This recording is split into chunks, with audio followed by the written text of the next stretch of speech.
এগুলোকে বলে চাইনিজ বক চয়। তো আজকে এই বক চয় দিয়ে আর বক চয় দিয়ে চিকেন দিয়ে একটা রেসিপি বানাবো। তো বানাই রেসিপিটা পরে আসতে হবে ফিরে। আজকে আমি থাই চিকেন বানাবো। এটা হলো বক চয়। বক চয় নিলাম এখানে। তো কিছু চিকেন নিয়েছি, এটা রসুন আর কিছু গ্রিন চিলি। তো থাইটা খুব মানে ইয়ে হয় আর কি, স্পাইসি হয়।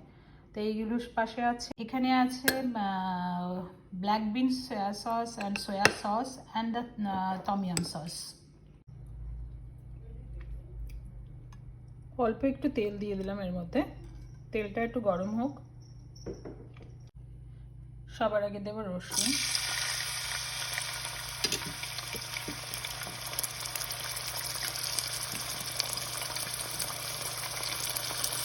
রসুনটা একটুখানি ভালো করে একটু লাল লাল করে ভাজা হয়ে গেলে, রসুনটা হয়ে গেল, এবার ফ্রাই হয়ে গেছে। এবার চিকেনটা দিয়ে দিলাম। ফ্রাই চিকেনে রসুন না, আর খুব ঝটপটে হয়। এগুলো গরম গরম করে গরম গরম খেতে হয়। আর এটা পুরোটাই আমার হাজব্যান্ডের কাছ থেকে শেখা আমার। চিকেনটা প্রায় হয়ে এসছে। এইগুলো চিকেনগুলো খুব তাড়াতাড়ি হয়ে যায়। এখানকার চিকেন এত সফট, আর বোনলেস চিকেনই লাগে এর মধ্যে। একটু ছোটো করে কাটলে ভালো হতো, আমি একটু বড় বড় করে কেটে ফেলেছি। এর মধ্যে দিয়ে দেবো এই সেই মশলা সব, মানে সসগুলো একটু যা যা ছিল, black bin sauce, tom yum sauce and soya sauce.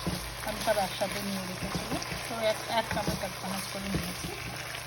ভালো করে এটা মেশানো হয়ে গেলে এবার আমি বক চয়গুলো দেবো,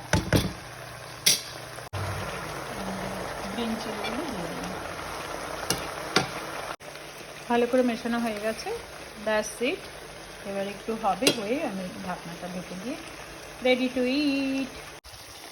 ডান। এবার এসো, খেয়ে যাও, এসো সবাই। গরম গরম গরম গরম গরম গরম।